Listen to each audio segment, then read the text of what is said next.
Here's what's coming up on the world today. United Nations vote on Gaza humanitarian aid further delayed. Protests erupt in Argentina after new president signs economic reform decree. Plus, North Korea warns of nuclear attacks if an enemy provokes it with nuclear weapons.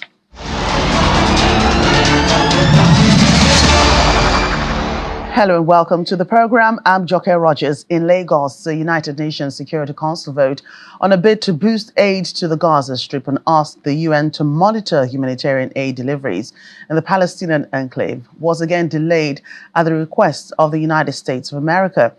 Security Council President for December, Ecuador's UN Permanent Representative Jose Javier Lopez Dominguez told reporters the presidency would see the adoption today. The text drafted by the United Arab Emirates aims to dilute Israel's control over all humanitarian aid deliveries to 2.3 million people in Gaza. Currently, Israel monitors the limited humanitarian aid and fuel deliveries to Gaza via the Rafah crossing from Egypt and the Israel-controlled Kerem Shalom crossing. The Council has agreed to continue negotiations today to allow for additional time for diplomacy. And the presidency will schedule the adoption for tomorrow morning. Okay? 10 a.m.? No, we don't know that yet. We're going to put it in the morning.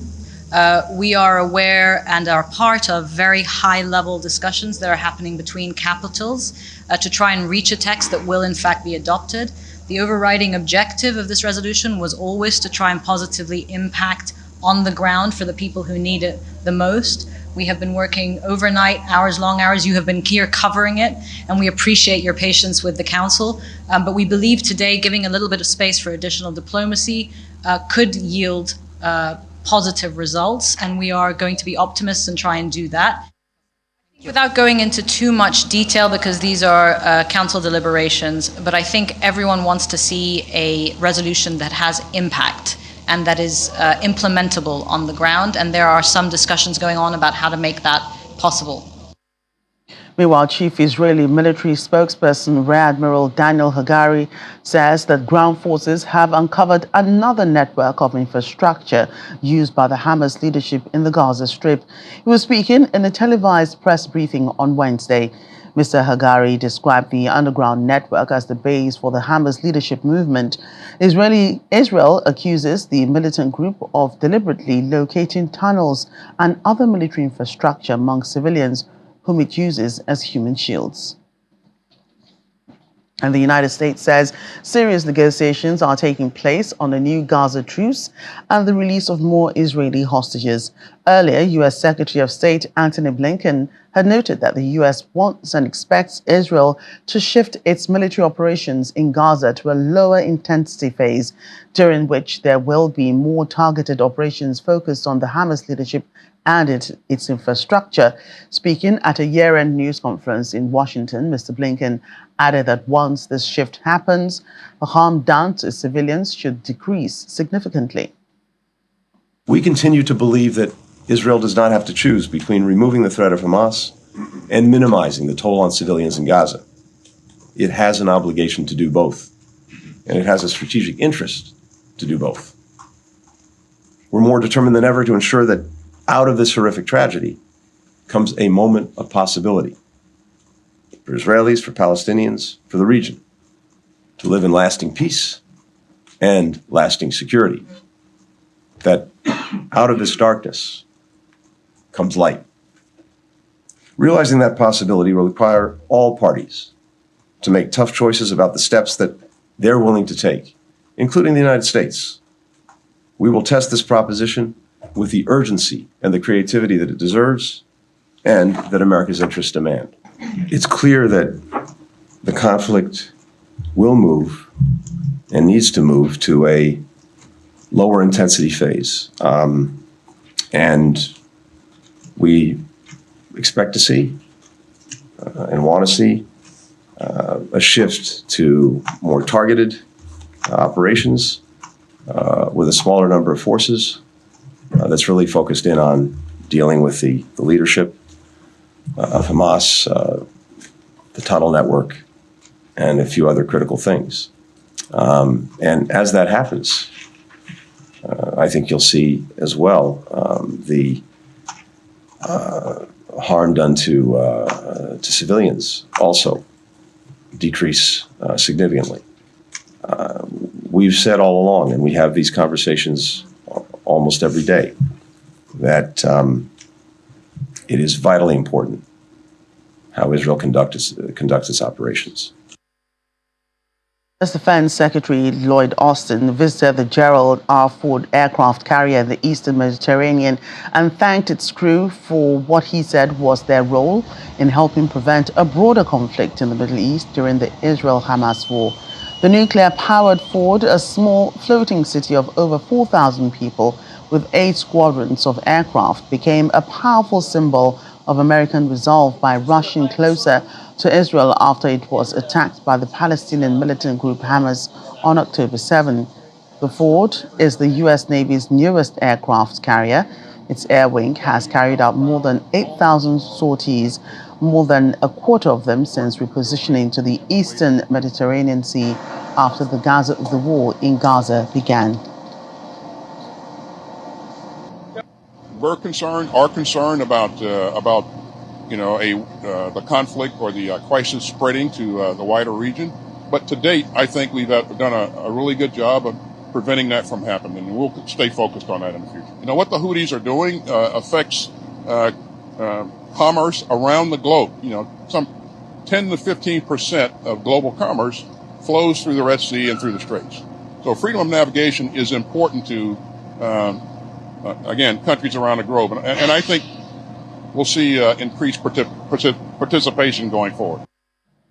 In the meantime, Israeli government spokesman Elion Levi has welcomed the coalition formed by 10 navies to repel the Houthi threats. The Houthis, which control vast amounts of territory in Yemen after years of war, have since last month fired drones and missiles at international vessels sailing through the Red Sea. Attacks, it says, respond to Israel's assault on the Gaza Strip. We, of course, welcome the international coalition of 10 navies to repel the Houthi terror pirate threat. This is a threat not just to Israel, but to global maritime trade, to the peace and security of international maritime routes. It is a global threat, and it is right that that be dealt with on a global level. And we thank our American allies for that forceful decision to secure freedom of navigation on the high seas. In the meantime, Britain's defense ministry has released photographs of what it says shows a suspected attack drone downed by Navy ship HMS Diamond in the Red Sea.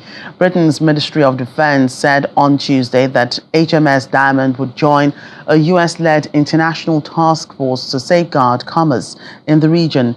Alongside HMS Diamond, the task force currently includes 3 US destroyers and a French warship in the region. They are operating in the southern Red Sea, focusing on protecting freedom of navigation, international trade, and human life by countering illicit non-state actors in international waters. Meanwhile, the leader of Yemen's Houthis is warning that they will strike U.S. warships if Washington targets the Iran-backed militia. Abdel Malik al-Houthi was speaking by televised broadcast. The crisis in the Red Sea has grown out of the war between Israel and Gaza's ruling Palestinian Islamist group Hamas, and this, the latest conflict in the Middle East, to pit the U.S. and its allies against regional power Iran and its Arab militia proxies. And rising out of these developments, the head of the trade logistics for the UN's trade body is warning that disruption in the Suez Canal will have a negative impact on shipping costs and eventually lead to higher prices for consumer goods. Logistics chief Jan Hoffman adds that container shipping rates are now at an all-year high. The Red Sea is linked to the Mediterranean by the Suez Canal, which creates the shortest shipping route between Europe and Asia. About 12% of world shipping traffic transits the canal. It's bad news because it reaches us at a moment when we already have some other trends that have a negative impact on shipping costs. In our latest review of maritime transport, we had already shown that the average distance of shipping cargo is already at, we think, probably historically high. At least we have data since 1980, and the typical distance has never been as high as today for different reasons. And the container freight rates have also already gone up. They have gone up to the highest rate in 2023. So the latest container shipping rates, they are still low compared to the supply chain crisis during COVID, but they are higher now than they were at any other moment in 2023. I mean, the Christmas presents, they are already here. They are not coming now through the Suez Canal. So if you have systematically higher shipping costs for manufactured goods, the consumer goods that you and I buy in the shop, it takes many months to really translate into higher prices. But it will come. So if this situation continues, it will have a bearing also on the prices we pay in the shop for our consumer goods. Well, to the aftermath of the crisis, the World Health Organization has said that northern Gaza has been left without a functional hospital due to a lack of field staff and supplies. According to the WHO, only 9 out of the 36 health facilities are partially functional in the whole of Gaza, adding that all these facilities are concentrated in the enclave south. WHO representative in Gaza, Richard Pipcorn, described Al-Ali Hospital as a shell of a hospital, saying it resembled a hospice providing very limited care. Only 9 out of 36 health facilities are partly functional in the whole of Gaza. All of these in the south. There are actually no functional hospitals left in the north. Al-Ahli was the last one, but is now minimal functional. Still treating patients, but not admitting new ones, along with Al-Shifa, Al-Ada, and Al-Sahaba Hospital. Until 2 days ago, it was the only hospital where injured people could get surgery in northern Gaza. And that was overwhelmed with patients needing emergency care. There are no operating theaters anymore due to the lack of fuel, power, medical supplies, and health workers, including surgeons and other specialists. So these hospitals are still sheltering also thousands of displaced people. At Al-Ahli, currently about 10 staff, all junior doctors and nurses, continue to provide basic first aid, pain management as much as possible, wound care, and trauma stabilization service. Many of these patients have lost family members and don't have anyone to bring them water or food. Some of them are severely injured and have been waiting for surgery for 2 weeks. Others have been operated on but are now at risk of post-operation infection due to lack of antibiotics and other drugs. All these patients cannot move and need to be transferred urgently to have a chance to survive. Bodies from recent attacks are lined up in the courtyard and they can't be given safe and dignified burials. The WHO calls again for a humanitarian ceasefire. This is needed now to reinforce and restock remaining health facilities, deliver medical services needed by thousands of injured people and those needing other essential care, and above all, to stop the bloodshed and death. And for the head of the International Committee of the Red Cross, the conflict in Gaza is a moral failure of the international community and is urging warring parties to reach a new deal to halt the fighting. Although ICRC facilitated the release of hostages, the group has been criticized by some Israelis for not doing more to have hostages freed. Some social media users have equated the organization to a taxi service to drive the hostages out of Gaza. Israeli Prime Minister Benjamin Netanyahu appeared to confirm last week that new negotiations were underway to recover hostages still held by Hamas after a source said Israel's intelligence chief met the Prime Minister of Qatar, considered a mediator in the conflict. We have a situation that happens under our watch. I have started speaking of moral failure because every day this continues will be a day more where the international community hasn't proven capable of ending such high levels of suffering, and this will have an impact on generations, not only in Gaza but beyond Gaza, because these images remain. Nothing can happen without an agreement by both sides. there are certain modalities that need to be negotiated by them through intermediaries. That can be Qatar, and actually at the moment is Qatar. They have to agree on the steps, on the whereabouts where we can access the hostages, and we require the security guarantees. Events over the weekend have shown you that it's not only about our own security, our own staff, it is about the security of the hostages. And that is a given. There's no way around this. There's no silver bullet.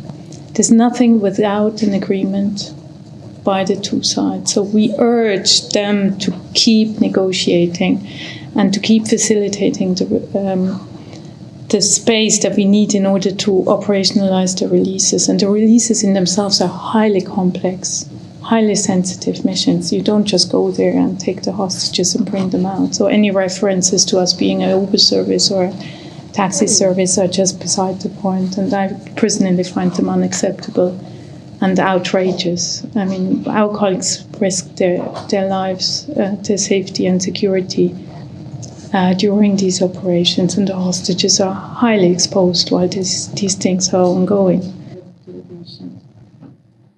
Well, staying with the hostage situation, a freed Israeli hostage revisited the scene of his abduction by Hamas and told how he was treated while held in Gaza.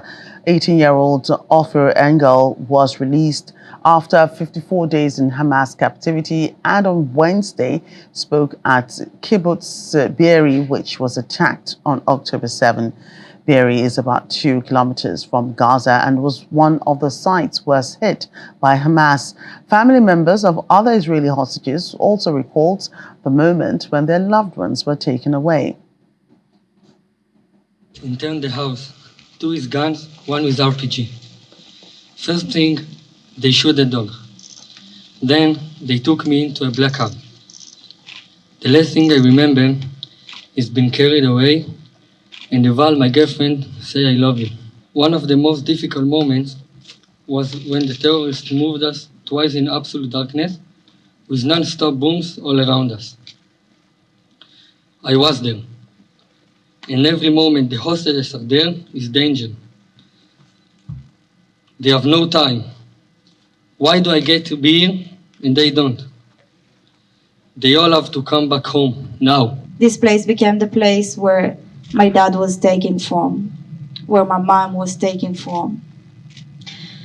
I'm standing here now in these clothes, barefoot, because my dad was kidnapped from our home when he was in boxers and barefoot in his underwear. Because as you see here, it's a normal houses. We are in our kibbutz, our place. And he was in bed in the morning, and they just came into my home and took him. My dad are defenseless now. He have no weapon, no gun, no self-defense of any kind. And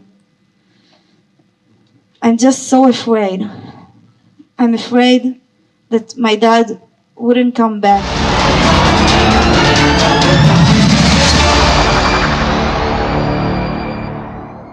Still ahead on the program and away from the Israeli-Hamas war, firefighters battle wildlife for a third day in South Africa. Details in a moment. Please stay with us.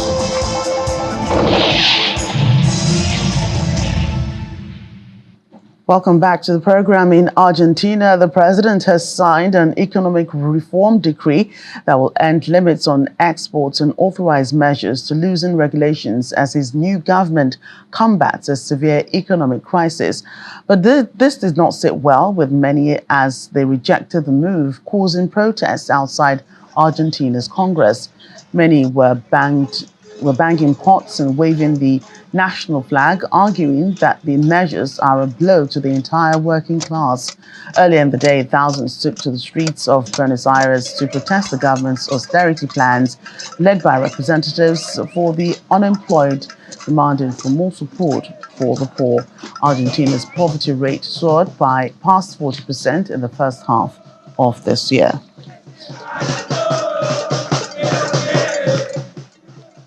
will call it a threat or a warning, but North Korean leader Kim Jong-un has said that Pyongyang would not hesitate to launch a nuclear attack if an enemy provokes it with nuclear weapons.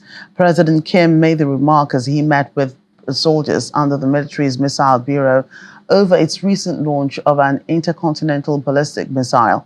Still photographs shows Mr. Kim accompanied by his daughter meeting with the soldiers and posing for group photos.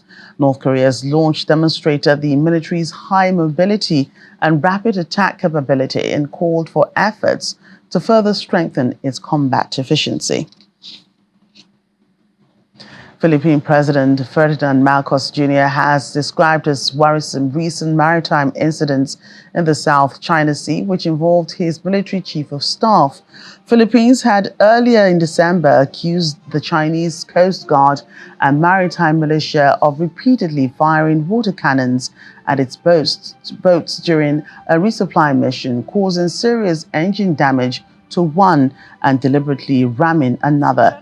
Beijing and Philippines have traded sharp accusations in recent months over a succession of run-ins in the South China Sea.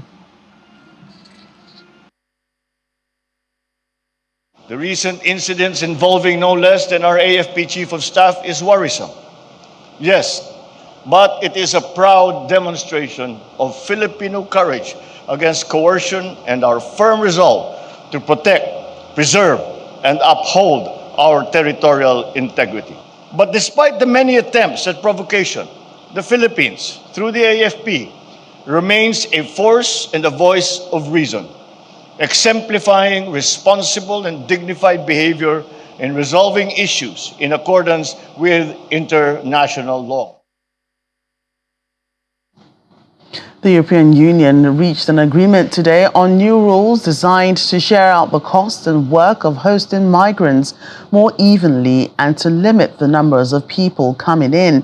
Representatives of the European Parliament and of EU governments reached an accord after all-night talks on EU laws collectively called the new Pact on Migration and Asylum that should take effect next year. The laws cover screening irregular migrants when they arrive in the European Union, procedures for handling asylum applications, rules on determining which EU country is responsible for handling applications, and ways to handle crisis. As of this morning, at 8 o'clock, we do have the agreement on this holistic European framework. This is a proud testament to the fact that Europe can deliver solutions on issues that matter to the many. And this is the case on migration. With the agreement, we are introducing a new and mandatory screening at all borders of all arrivals. In a second stage, all those unlikely to get asylum will have to go through mandatory, fast-tracked border procedures with streamlined procedures for dealing quickly with asylum claims and efficiently processing returns of those who have no legal reason to be under the European Union's protection. This system will create a seamless procedure at our external borders, which will ensure that people are quickly channeled to and through the right procedures at all times. Over in the United Kingdom, where British Finance Minister Jeremy Hunt has said that there will still further go on tackling inflation after data showed it fell last month. British inflation plunged in November to its lowest rate in over 2 years, prompting investors to pile further into bets that the Bank of England will cut interest rates next year. According to the Office for National Statistics, the annual rate of increase in the Consumer Prices Index dropped to 3.9% from 4.6% in October, pushed down in part by petrol prices for its lowest reading since September 2021. It is because the government took very difficult decisions, particularly in the autumn statement that I delivered a year ago, that what the government does in terms of tax and spend and what the Bank of England does in terms of interest rates work together to bring the inflation rate down. If we hadn't taken those difficult decisions, we wouldn't have this dramatic reduction in inflation today. But there's still further to go. Inflation never falls in a straight line. And what we want to do for families up and down the country is to move away from this era of prices continually going up, because we know what pressure it's putting on family budgets. A year ago, inflation was 11.1%. Now it's fallen to 3.9%, the lowest for over 2 years. And that shows the government's plan for the economy is working. But nonetheless, it is very tough for a lot of families. And that's why from next month, national insurance contributions will go down by 2%. That's worth £450 a year for someone on the average wage. And I hope that will make a difference to a lot of families up and down the country. New Zealand's new Prime Minister Christopher Luxon has met with his Australian counterpart Anthony Albanese in Sydney. Both parties are expected to look into the benefits of joining a part of the Australia, the United Kingdom and the United States Defence Pact. Mr. Luxon, who was sworn in as Prime Minister last month, said the AUKUS weapons development and procurement project between the US, Britain and Australia would help ensure peace and stability in the Pacific region. Mr. Albanese, on the other hand, said Australia would continue to deepen its trade and economic ties with New Zealand and work together to respond to shared challenges, including climate change. Our common values that we have as nations mean that there are great opportunities for us to work together on closer economic ties, closer social ties, and working together in the international community to meet our common objectives. Australia and New Zealand will continue to support Pacific priorities, working together to respond to our region's shared challenges. And that includes, of course, very importantly, our action dealing with climate change. Well, the first thing I'd say is, look, AUKUS is a very important element in ensuring we've got stability and peace within the region. And, we've talked about it. There's a number of countries that are increasing their military capabilities, and it's a more contested region for sure. We will always have our nuclear-free position. That's non-negotiable for us in New Zealand. But we already have our navies that work together in an incredibly interoperable way, and we want to see more interoperability, frankly, between our respective defence forces. So from my point of view, we are interested in exploring Pillar 2, particularly in AUKUS, and the new technologies and and the opportunities that may mean for New Zealand to participate. In the United States, healthcare costs continue to skyrocket, especially for vulnerable Americans, elderly and those with chronic diseases. In just over 1 year, 4,000 drugs have increased in costs, with increases surpassing inflation rates. The Biden-Harris administration has enhanced legislation to reduce prescription drug costs for recent immigrants and American citizens. Our Washington correspondent, Maria Bird, has more. Thank you so much for joining us. We know this is a very exciting time for your office and for the Biden-Harris administration. As we talk about prescription drugs, we know that healthcare has been a major tackling issue of the administration for quite some time. Tell us really, what does this new program mean? What can Americans look forward to? The president has made affordable healthcare coverage a key priority of this administration. We're at record low levels of people who are uninsured because he's worked so hard to make sure people have coverage.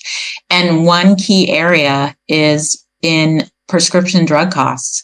And there are a lot of programs that CMS administers, but I hear the most about prescription drug costs from people who are over the age of 65, people with disabilities. And those are the people that are typically covered by the Medicare program. So regardless of income, if you're a senior in this country, you're usually enrolled in the Medicare program. And again, people with some very significant disabilities. And so what we are announcing right now are some of the new steps that we are taking. We are going to be charging drug companies that increase their prices above inflation, a rebate that they'll pay back to the federal government. And in some cases, people will pay less. And this is one way that the Biden-Harris administration is really focused on trying to urge drug companies to stop raising prices on the American people. Before we go, I have to ask, universal health care has been on the table in the U.S. for quite some time. We know that many countries across the world offer free health care. How is this getting us closer to ensuring that all Americans, we have, higher than we should infant mortality rates, and we know that a lot of mothers oftentimes don't have proper prenatal care. So tell us how this is getting us closer to ensuring that everyone has the appropriate access to health care. We are working so hard to get everyone enrolled in this country in whatever program is appropriate for them, whether it's Medicare, Medicaid, Marketplace, their employer-sponsored insurance.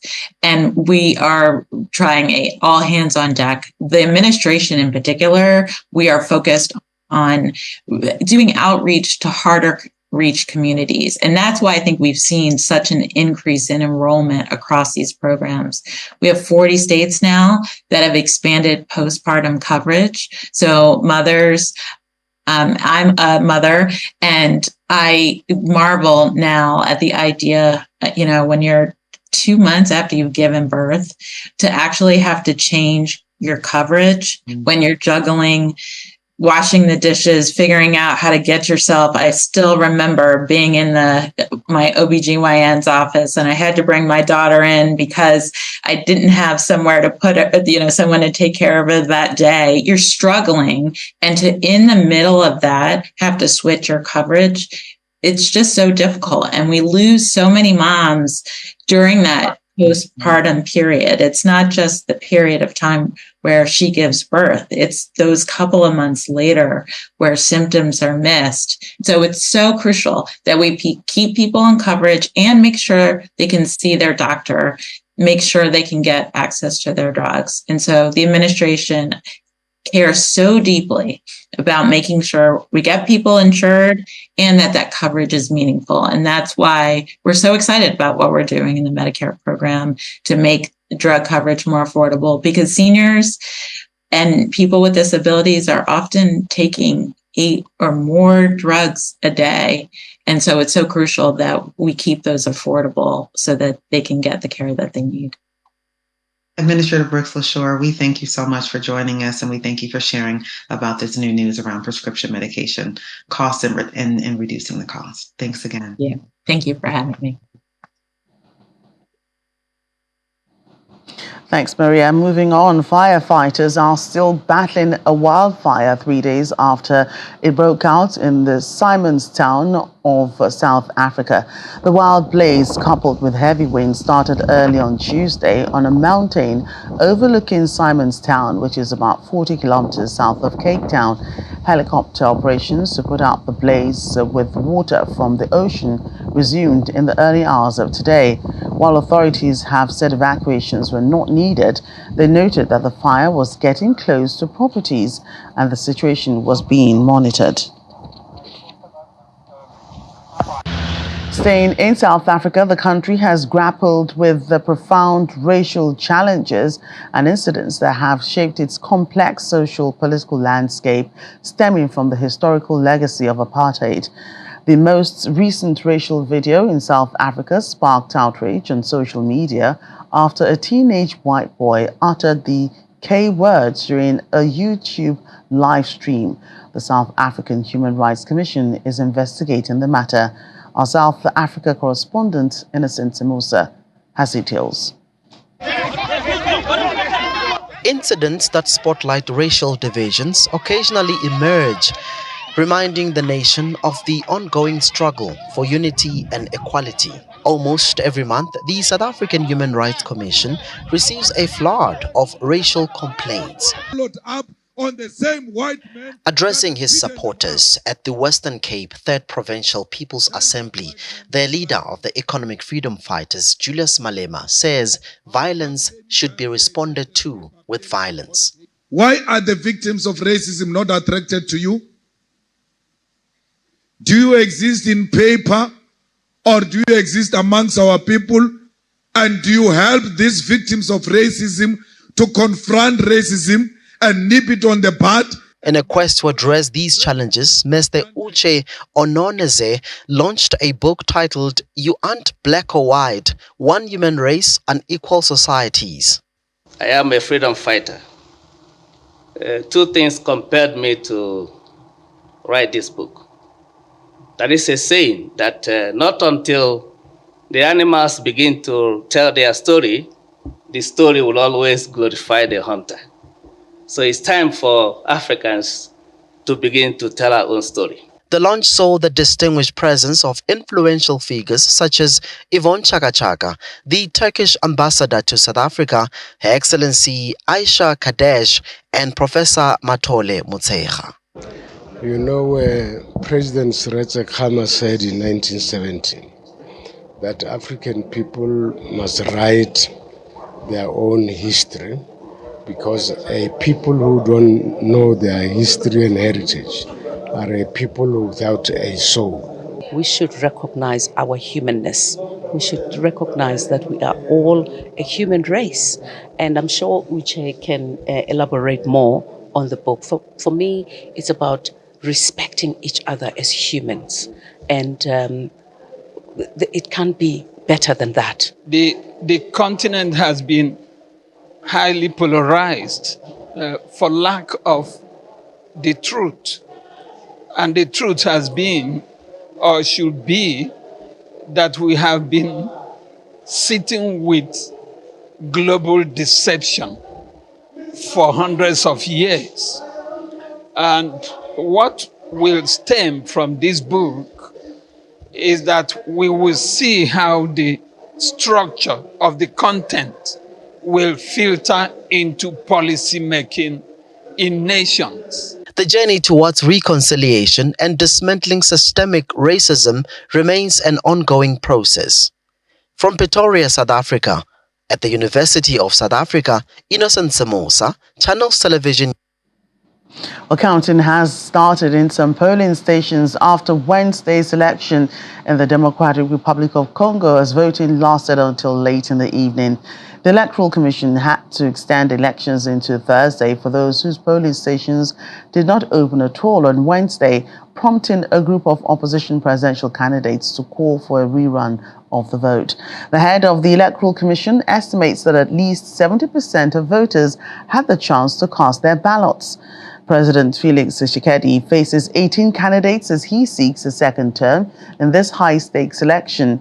4 of his challengers have called for the entire poll to be cancelled.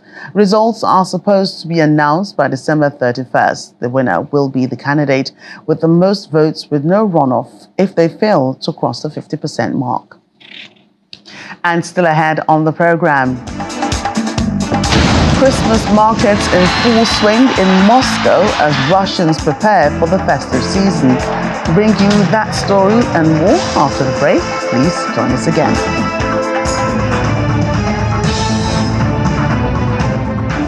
Welcome back now to Russia's invasion of Ukraine. Russia claimed it had repelled Ukrainian offensives in multiple directions, while Ukraine says its forces had attacked various Russian targets in the previous 24 hours. The Russian Defense Ministry said in a report that the Russian military had repelled the Ukrainian offensive in Kupiansk and Krancy and Lyman and other directions and attacked Ukrainian military personnel, tanks and military vehicles in the direction of Donetsk.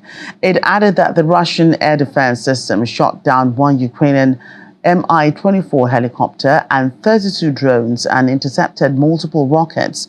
On the other hand, the General Staff of the Armed Forces of Ukraine said that there were 89 battles in the frontline areas in the previous 24 hours. The Ukrainian military says it's holding back the enemy in the battle for the eastern town of Advika, adding that the Ukrainian rocket artillery unit struck targets in areas where Russian military personnel and equipment gathered. Let's get more. The VOA's Anna Chanikova joins us now. Anna, great to see you today. Let's begin with a tit-for-tat move between Russia and Ukraine. What has been going on in the past 24 hours? Good evening. Well, I should say the situation is not changing much as what we can see for the past months, actually. And of course, Russian forces have certain advance in the east, the eastern front line. However, we cannot say, at least at what we can see at this moment from the front line reports, we cannot see this, such a huge progress, let's put it this way. There is certain advance in some areas. Ukrainian forces also in some areas managed to keep the defense lines unchanged. So we can say at this point that situation remains tough. Eastern front line remains extremely intense. South front line remains less intense, but we cannot see much changes in there as well. So at this moment, it's quite, I guess, clear, at least according to what Russian military officials report and what Ukrainian military officials report. We can see that the winter and the weather conditions do not play a great role for both sides. So at this moment, we will have to see and wait what's going to happen next. Definitely, Russian forces. We should also understand have more manpower and also certain advance in terms of equipment. Ukraine still has enough to keep the defense lines. However, as military support and military aid is on pause at this point, it could be that Ukrainian forces will not have enough very soon. Already, Ukrainian officials are saying that this pause in the aid created certain troubles on the battlefield, I should say that Ukraine hopes that the aid will be unblocked and will come soon. And there have been reports, Anna, that Ukrainian men between the ages of 25 and 60 living abroad will be expected to report for military service, and there will be sanctions against anyone who did not comply. How are people reacting to this? This news came from the Minister of Defense of Ukraine just recently. And at first, after his announcement, everyone understood that the man abroad would have to actually go to particular commissions or whatever bodies would be created to register for military service. And if they do not do so, there will be quite bad sanctions in terms of even something like arrest or something like this. So it was not specified. However, after this news was out and was public, Minister of Defense. Representatives from the Ministry of Defense made it a little bit more clear. So it was said that, and it was confirmed that registration would be introduced, and it would be suggested that Ukrainian citizens come and register for military service. However, in terms of sanctions, it's not clear yet what would be possible to do and what would be the scale of the sanctions. But what's important to understand as well from what Minister said, that there is a number, and there are quite a lot of men who registered abroad, particularly in some European countries. The number of this men is quite high, and this is the reason why Ukrainian officials military officials are thinking of basically searching for them and make them register for military service. And finally, Anna, even as the war drags on, we know the festive period is near. How are Ukrainians gearing up for Christmas, those who are able to celebrate? And I can just imagine what the mood is like in Ukraine, in Kiev where you are, and other parts which have bore the brunt of the invasion by Russia. Well, yeah, the Christmas is on this Sunday through Sunday to Monday, and of course, Ukrainians. Well, I should say that the mood is not particularly happy, especially Ukrainians for this past 2 days continue to discuss the recent press conference that President Zelensky gave as a final press conference of 2023, and this press conference did not really create any additional optimistic mood. I should say a lot of people are quite nervous and quite scared of what 2024 will bring. So I cannot say that mood is festive or that people are, well, happy enough for Christmas and Christmas mood is around. People are trying to create at least a little bit of Christmas mood, especially for children, to keep, you know, this magic moment, at least for children, present.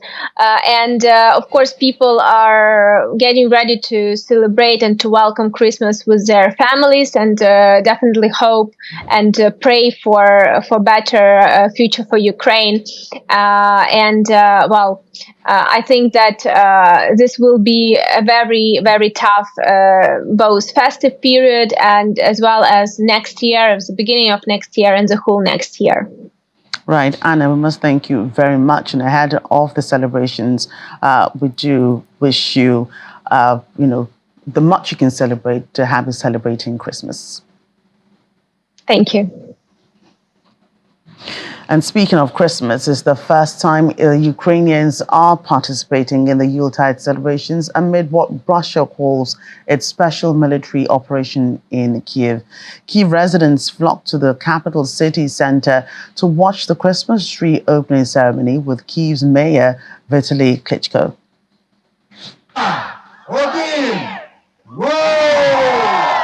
With their military locked in 21-month-old war against Russia, is the first time many Ukrainians are celebrating Christmas on December the 25th. It comes after Ukraine's main Orthodox Church in May 2023 decided to switch to a calendar in which Christmas is celebrated on December 25th, a move that distances it from Russia.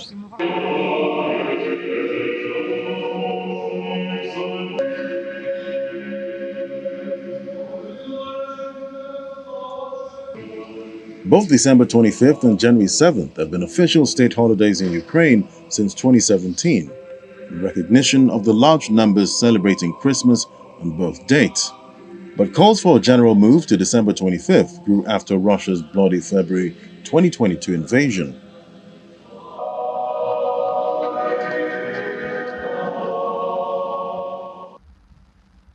Despite the signs of an ongoing war, destroyed adversary military equipment, wounded servicemen, and portraits of fallen soldiers are displayed in cemeteries across the country. Ukraine's wartime capital is lit up for the holiday season.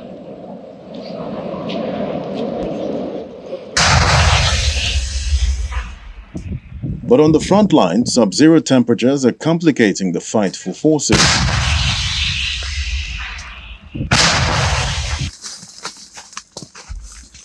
As tens of thousands of troops man frontline positions in the 21-month-old war, there are fears Moscow could attack the power grid with airstrikes against this winter. Russia claimed last May to fully capture the smashed eastern Ukrainian city of Bakhmut, ending the longest and bloodiest battle of the war. Bakhmut is a focal point for the Ukrainian counteroffensive, but Ukraine hasn't made major gains in the area. Russia, however, has also made no tangible progress since capturing Bakhmut. Ukraine, which initially saw tens of thousands of eager volunteers queue up to fight off Russia's invasion, is now trying to conscript more men to replace those currently at the front.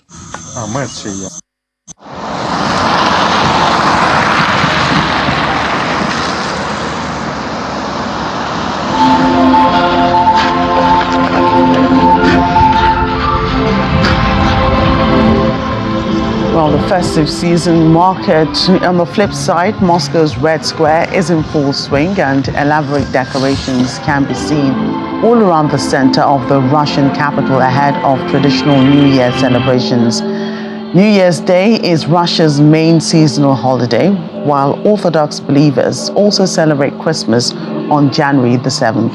At this time of the year, locals and tourists were excited to flock to Moscow's open-air ice skating rinks.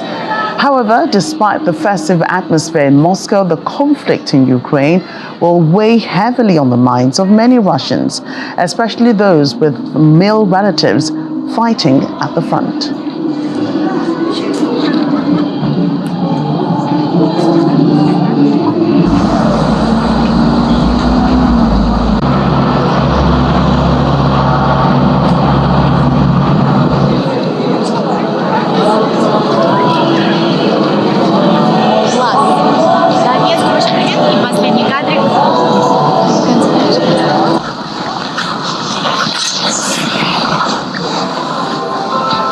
Пойдем за ним.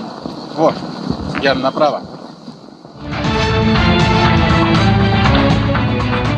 That's the world today. Thank you for watching. I'm Joke Rogers. Good night.